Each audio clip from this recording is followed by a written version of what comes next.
Somewhere in the Gulf of Oman, a tanker called the Cetabello was making its way through some of the most contested water on the planet.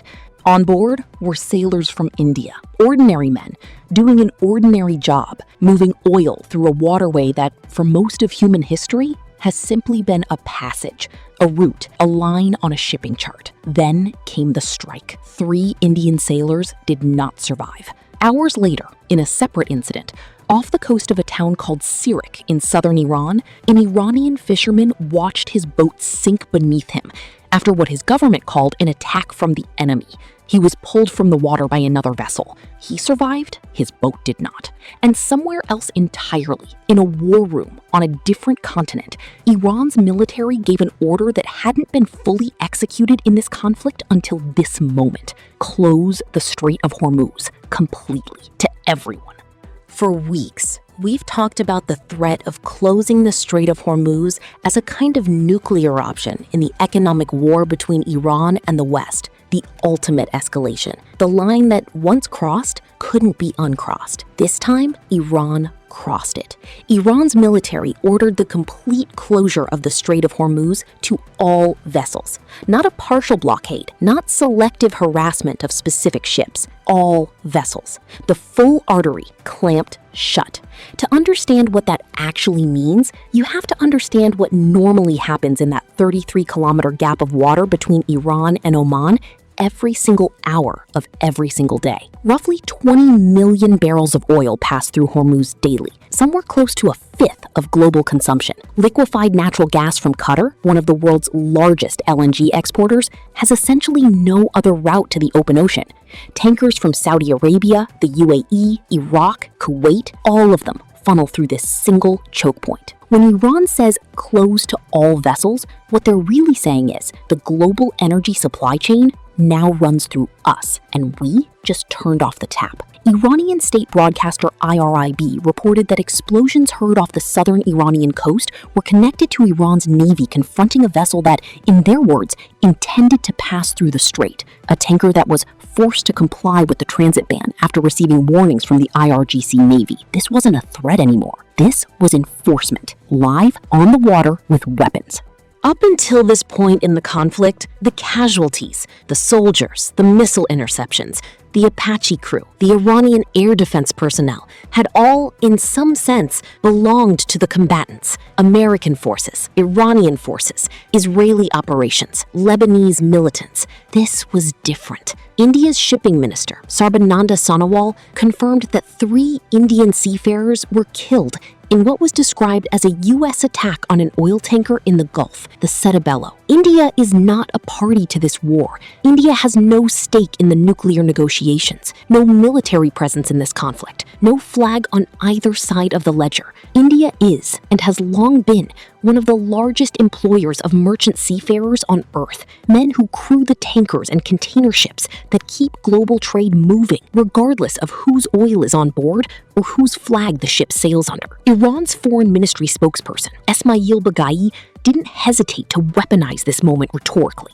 He condemned what he called brutal U.S. attacks on Indian commercial vessels, saying they stood as clear evidence of America's ongoing policy of armed robbery and state piracy. Whatever you think of that framing, and it's clearly designed to internationalize sympathy against the U.S., the underlying fact remains. 3 men who had nothing to do with this conflict are dead. And in response, India's government did something that tells you how seriously this is being taken in New Delhi. It directed all concerned agencies to remain on heightened alert, coordinating the Foreign Ministry, the Indian Navy, maritime administrations of allied countries, and shipping companies to protect Indian seafarers and maritime interests across the Gulf.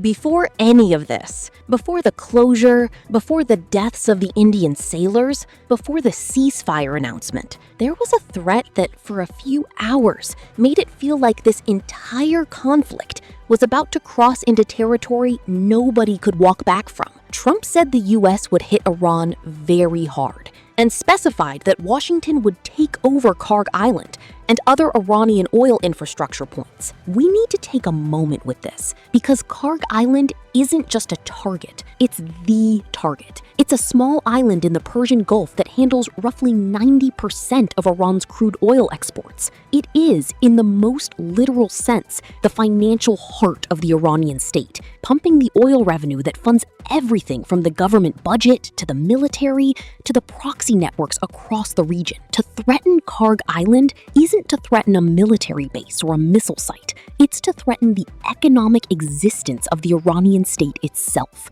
Dania Thafer, executive director of the Gulf International Forum, explained why this threat, even just the threat, was so dangerous for the entire region, not just Iran. She warned that a U.S. takeover of Kharg would have massive regional implications, likely exposing Gulf allies, Saudi Arabia, the UAE, Bahrain, Kuwait, to more intense Iranian retaliation. Her phrase was stark. Iran, she said, likes to threaten the Gulf states instead of dealing with Israel itself or actually hitting the US. In other words, if Washington had gone through with this, the most likely outcome wouldn't have been Iran absorbing the blow quietly. It would have been Iran lashing out at its neighbors, countries that in many cases have nothing to do with the conflict beyond hosting American bases or sharing a coastline. Thafer's framing was almost despairing. Iran, she said, holds the Gulf states hostage for other countries' actions, because the IRGC views everyone as expendable. Here's a detail that's been circulating in the background of everything else happening, one that adds another layer of intrigue to everything else happening. There have been claims, including from Trump himself, that the United States managed to move 100 million barrels of oil out of the Hormuz region before the situation deteriorated. A kind of strategic pre-positioning, getting critical oil reserves out of the choke point before the choke point became impassable. If true, this would be significant for one simple reason. It would mean the US went into this latest escalation already insulated from some of the worst-case consequences of a Hormuz closure. It would explain, in part, why Washington could afford to threaten something as drastic as taking Kharg Island, because the immediate economic leverage Iran holds over the US specifically might have already been partially diffused. Whether that 100 million barrel claim is accurate, exaggerated, or entirely fabricated for messaging purposes is, as of this recording, still being scrutinized by journalists and analysts. But here's why it matters regardless of whether it's literally true.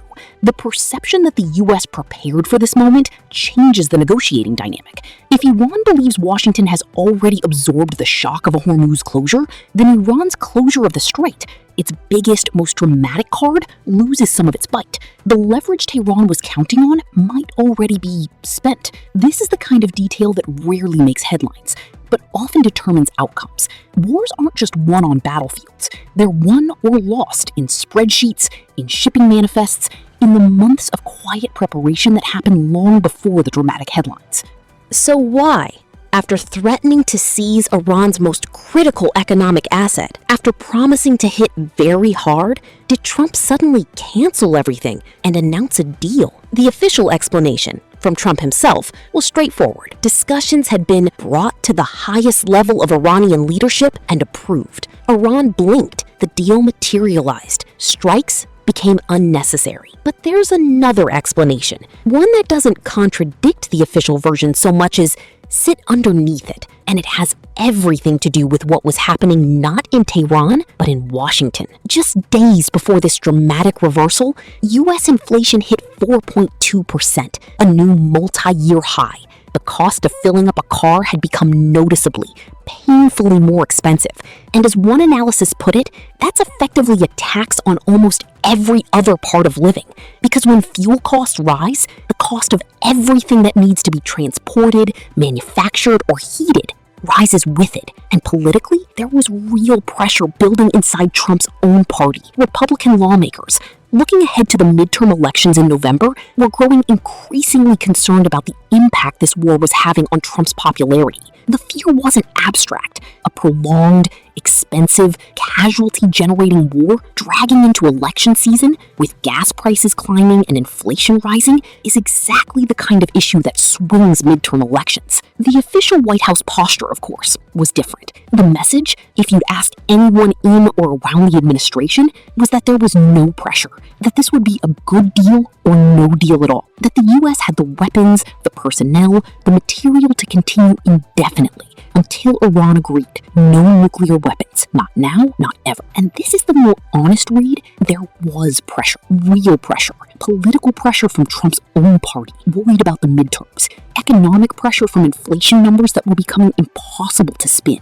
The kind of pressure that doesn't show up in press conferences, but shows up in decisions. If this series has helped you follow one of the most complex, fast-moving conflicts in recent memory, subscribe so you don't miss what happens this weekend. Share this with someone trying to understand why oil prices keep swinging wildly. And tell me in the comments, do you think this MOU actually holds? Or are we back here in 2 weeks? Stay sharp, stay informed, and I'll see you in the next one.